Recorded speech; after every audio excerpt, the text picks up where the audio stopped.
तो नमस्कार दोस्तों, एक बार फिर से स्वागत है आपके अपने यूट्यूब चैनल के एक और प्रेस स्टूडियो में। जहां दोस्तों इस वीडियो में अप्रैल बिल पास के बारे में बात करने वाले हैं कि अब तक कितने जिलों का अप्रैल का बिल पास हो चुका है। इनके अलावा भत्ते को बंद किया जा रहा है, किस कारण की वजह से आपका फॉर्म स्टॉप किया जा रहा है, एक बार ज़रूर देख लेना कहीं आपका फॉर्म स्टॉप ना हो जाए। स्टॉप होने के बाद में दोबारा शुरू नहीं होता है, इस वजह से वीडियो पूरा देखिएगा। और जिनका फॉर्म वेरीफाई है उनके लिए भी अच्छी खबर है। क्या उनके लिए अच्छी खबर है और बिल पास करके वापस क्यों उठाए जा रहे हैं, इसके दो कारण होते हैं बिल पास करके वापस उठाने के। तो दोनों कारण आगे मैं मेंशन करने वाला हूं, बताने वाला हूं आपको।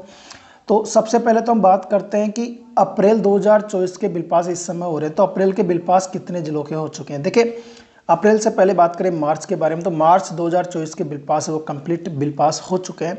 हाँ, हालांकि आपका ये कमेंट होगा कि सर हमारे बिल पास है वो नहीं हुआ, हमारे डिस्ट्रिक्ट का बिल पास तो वैसे सभी डिस्ट्रिक्टों का हो चुका है, लेकिन बिल पास करके उसे हटाया गया। तो आगे उसके बारे में बात करेंगे। वैसे 33 जिलों का यानी कंप्लीट बिल पास हो चुका है मार्च 2024 का। हाँ, कुछ जिले हैं जिसके अंदर जनरल ओबीसी के बिल पास नहीं हुए हैं। लेकिन इसके अलावा देखिए, अप्रैल के बारे में बात करें तो जब पहले वीडियो बनाया था तो 4 जिलों का अप्रैल का बिल पास मैंने बताया था लास्ट बार जब वीडियो बनाया था। उसके बाद में दोस्तों बात करें तो डूंगरपुर डिस्ट्रिक्ट के लिए अच्छी खबर है कि उनका अप्रैल 2024 का बिल पास कर दिया गया है। उनके अलावा अलवर के अंदर भी कुछ लोगों का अप्रैल 2024 का बिल पास कर दिया गया है। देखिए, सभी का नहीं हुआ, ST/SC के अंदर बिल पास हो गया है, लेकिन जनरल ओबीसी का नहीं हुआ है। इसके अलावा बात करें अजमेर के अंदर, तो अजमेर के अंदर भी मेल एंड फीमेल दोनों कैटेगरी का अप्रैल 2024 का बिल पास है वो कर दिया गया है। इसके अलावा दोस्तों बात करें तो बांसवाड़ा डिस्ट्रिक्ट का भी अप्रैल 2024 का बिल पास है वो कर दिया गया है। इसके अलावा दोस्तों बात करें तो सिरोही डिस्ट्रिक्ट के अंदर भी अप्रैल 2024 का बिल पास है वो कर दिया गया है।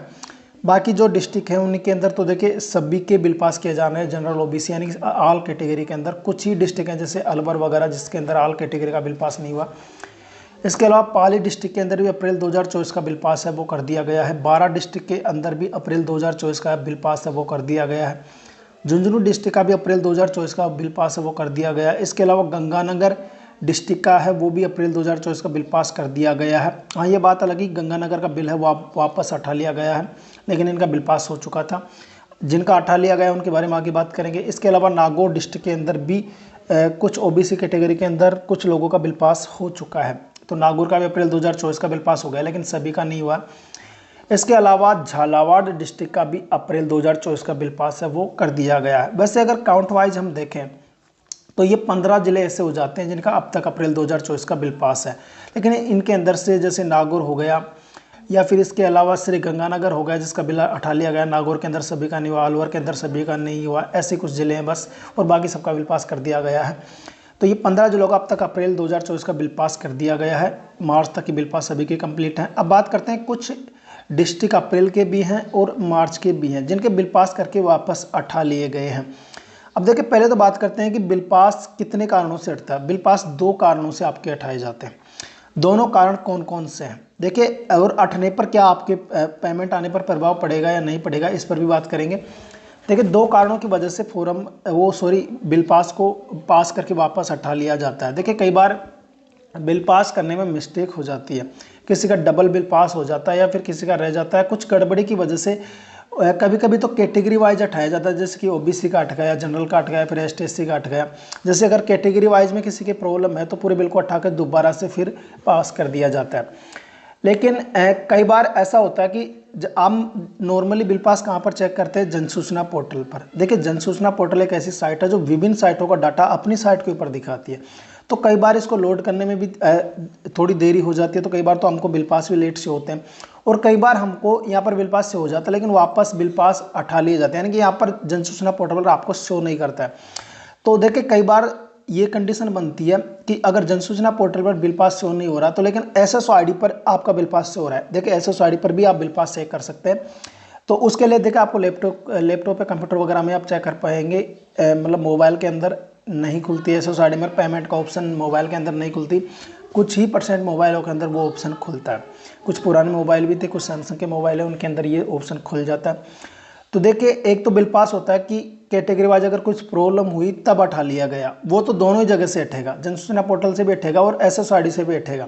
उस कंडीशन में तो आपका पेमेंट नहीं आएगा। उस कंडीशन में अगर बिल पास हटा लिया, अगर बाय चांस उस समय ही अगर पेमेंट आपके जिले का आता तो आपका नहीं आएगा। क्योंकि बिल पास से आपका मिस्टेक की वजह से हटा लिया गया, लेकिन पेमेंट आता ही नहीं है क्योंकि वो सब कुछ सही करके पेमेंट डालते हैं। हालांकि अभी तो अगर पेमेंट पीछे चल रहा है, लेकिन मैं तो यहाँ पर आपको कंडीशनें वगैरह बता रहा हूँ। एक कंडीशन ये होता है कि जन सूचना पोर्टल से आपका बिल पास हटा लिया जाता है, लेकिन SSO पर आपका बिल पास शो रहता है। वो ओनली जन सूचना पोर्टल की डेटा की प्रॉब्लम होती है, वहाँ पर शो नहीं करता। लेकिन अगर आप SSO पर पेमेंट वाले ऑप्शन में देखेंगे तो वहाँ पर बताता रहेगा कि आपका बिल पास हो चुका। उस कंडीशन के अंदर आपका पेमेंट आ जाता है। भले ही आपका जन सूचना पोर्टल पर बिल पास नहीं शो हो रहा है, लेकिन फिर भी आपका पेमेंट आ जाता है। ऐसा हुआ भी था हाल ही के अंदर, जब जनवरी का जो पेमेंट आया था लास्ट बार, जो अब जुलाई के अंदर जो पेमेंट आया था 8 तारीख को, उस समय जयपुर सहित कई जिलों के जनवरी के बिल पास शो नहीं हो रहे थे जन सूचना पोर्टल पर। तो वो बिल पास शो नहीं हो रहे थे, लेकिन जनवरी का STSC का पेमेंट खातों में आ गया था।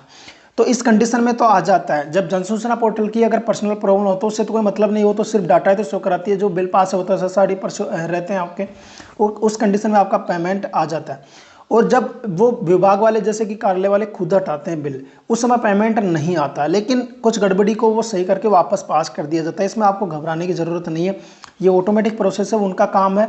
जो भी प्रॉब्लम होगी वो सही करके वापस फिर से पास कर देंगे, लेकिन आपका बिल पास हो जाएगा। आपका जो बिल हटा है वो वापस से आ जाएगा। तो जितने भी लोगों का बिल हटा है, नो टेंशन रहे। अगर जन सूचना पोर्टल पर शो नहीं करा तो एक बार SSO पर चेक कर लें। मोबाइल में चेक नहीं होगा, लैपटॉप या कंप्यूटर में चेक करें, वहाँ पर बता देगा। तो इससे कोई प्रॉब्लम नहीं होती, वो अपने आप पास कर देंगे। अगर SSO पर शो करा तो अच्छी बात है, कोई दिक्कत नहीं है। जन सूचना पोर्टल की प्रॉब्लम है, अगर दोनों जगह शो नहीं करा तो भी कोई दिक्कत नहीं है, वो वापस फिर से पास कर देंगे। तो निश्चिंत रहे, जिनके बिल पास करके वापस हटाए गए, काफ़ी जिलों के हटाए गए, इसलिए ये चीज़ें बता रहा हूँ। अब इसके अलावा देखिए, जिनका फॉर्म वेरीफाई है उनके लिए काफ़ी अच्छी खबर है। ये फॉर्म अगर आप देख पा रहे हो कि ये 4/9/2024 को 3, 4 और 5 को काफ़ी सारे फॉर्मों को स्टॉप किया गया था इसी सितंबर महीने के अंदर, जिनको 2 साल पूरे हो गए हैं। तो काफ़ी फॉर्मों को रीजन साफ है और साधारण है कि 2 साल पूरे हो गए हैं। अब आपको भत्ता नहीं जाता, क्योंकि भत्ता सिर्फ 2 साल ही मिलता है। उसकी वजह से काफ़ी सारे फॉर्म स्टॉप किए गए हैं। तो उन फॉर्मों की जगह अब नए फॉर्मों को लिया जाएगा इसी महीने के एंड तक, मान लो आप। तो इसी महीने के एंड तक काफ़ी और फॉर्म अप्रूवल होने वाले हैं। जिनको 2 साल पूरे हो गए उनके फॉर्म स्वतः ही बंद हो रहे हैं, और बंद होने के बाद में आपके 2022 के अंदर जो फॉर्म अप्रूवल होते हैं ना, उनको बंद किया जा रहा है 2022 के अंदर। तो 2024 के अंदर उनको मतलब जैसे कि जनवरी फरवरी में अप्रूवल हुआ था 2022 में, तो वो अभी बंद होंगे क्योंकि 2 साल कंप्लीट हो गए। भले ही उनका पूरा पेमेंट नहीं आया अभी तक, जो पेमेंट बकाया फॉर्म स्टॉप होने के बाद में भी बिल पास हैं वो ट्रेजरी को भेज दिए जाते हैं, उनका पेमेंट तो आपके पास आता ही आता है। तो नो टेंशन रहिए, आपका फॉर्म भले ही स्टॉप हो जाए, लेकिन आपके जो पेमेंट बकाया वो आएंगे। तो ये जिनका फॉर्म वेरीफाई, वो काफ़ी बार कमेंट करते रहे कि जैसे हमारा फॉर्म अप्रूवल नहीं होगा। देखिए डेट के सीक्वेंस के हिसाब से होते हैं। 7 मई 2023 तक के वेरीफाई फॉर्मों को लास्ट बार अप्रूवल किया गया था 21 अगस्त को। तो अब उनके बाद के फॉर्मों को अप्रूवल किया जाएगा। तो जिनका वेरीफाई फॉर्म है कतार में है, उनके लिए काफ़ी अच्छी खबर। अब देखते हैं कितनी फॉर्मों को अप्रूवल किया जाता है। पिछली बार 20,000 फॉर्मों को अप्रूवल किया गया था। लेकिन दोस्तों, इन्हीं भत्ता स्टॉप के अंदर एक रीजन ऐसा है जिसकी वजह से आपका भत्ता बंद नहीं होना चाहिए। ये फॉर्म आप देख सकते हो। वैसे तो ये अगस्त का स्टॉप फॉर्म है, 1 अगस्त 2024 को इस फॉर्म को स्टॉप किया गया है। ये काफ़ी उन लोगों को ध्यान में रखने की जरूरत है जिनका हाल ही के अंदर नया फॉर्म अप्रूवल हुआ है 21 अगस्त को। देखें यहाँ पर रीजन क्या है कि किस वजह से इसका फॉर्म स्टॉप किया गया है। रीजन यहाँ पर बता रखा है कि मुख्यमंत्री युवा संबल योजना के अंतर्गत बेरोजगारी भत्ता लेने के लिए 4 घंटे इंटर्नशिप करना अनिवार्य है। योजना के नियमों के तहत इंटर्नशिप आवंटन के बाद निर्धारित 7 दिनों के भीतर ज्वाइन नहीं करने के कारण आपका बेरोजगारी भत्ता स्थायी रूप से बंद किया जाता है। यहाँ पर एक चीज़ और ध्यान रखना, स्थायी रूप से यानी कि वापस शुरू भी नहीं होगा। स्थायी रूप से ही परमानेंटली बंद हो जाता है, अब इसे वापस शुरू नहीं किया जा सकता। तो देखिए, इन्होंने टेक्निकल कोर्स की डिटेल तो फिल कर दी थी, यहाँ पर सिर्फ इंटर्नशिप ज्वाइन ना करने का कारण बताया। तो इनको जब इंटर्नशिप मिली, इन्होंने ज्वाइन नहीं किया समय रहते, तो इनका फॉर्म अब स्टॉप हो चुका है। तो जिनका नया फॉर्म अप्रूवल हुआ 21 अगस्त को, देखिए उन्हें इंटर्नशिप मिल रही है। वो ध्यान रखें, इंटर्नशिप का मैसेज का ध्यान रखें। अगर मैसेज आ गया, आपने आनाकानी की, समय पर ज्वाइन नहीं किया आपने, तो आपका फॉर्म इसी तरीके से बंद कर दिया जाएगा। देखिए, आपके मोबाइल नंबर अगर बंद है या फिर रिचार्ज नहीं है, मैसेज वगैरह नहीं आता है, तो SSO पर ज्वाइनिंग डिटेल्स में चेक करेंगे तो वहाँ पर आपको सेंटर शो हो जाएगा। 7 दिन के भीतर आपको ज्वाइन करके ज्वाइनिंग लेटर SSO पर अपलोड करना पड़ता है। अब एक चीज़ और, काफ़ी लोग इसके बाद में ये परेशान हो जाएंगे कि सर हमारा 21 अगस्त को ही फॉर्म अप्रूवल हुआ, लेकिन अभी तक हमको इंटर्नशिप नहीं मिली, कहीं हमारा फॉर्म स्टॉप हो जाए। देखिए, एक चीज़ का ध्यान रखना, जब तक अगर विभाग वाले इंटर्नशिप नहीं देते ना उनकी तरफ से, तब तक चाहे 1 महीना हो जाए, 2 महीना हो जाए, आपका फोरम स्टॉप नहीं किया जाता है उनकी तरफ से। तभी आपका फोरम स्टॉप किया जाएगा जब वो इंटर्नशिप दे देंगे और फिर आप ज्वाइन नहीं करते हो, तब आपका फोरम स्टॉप किया जाएगा।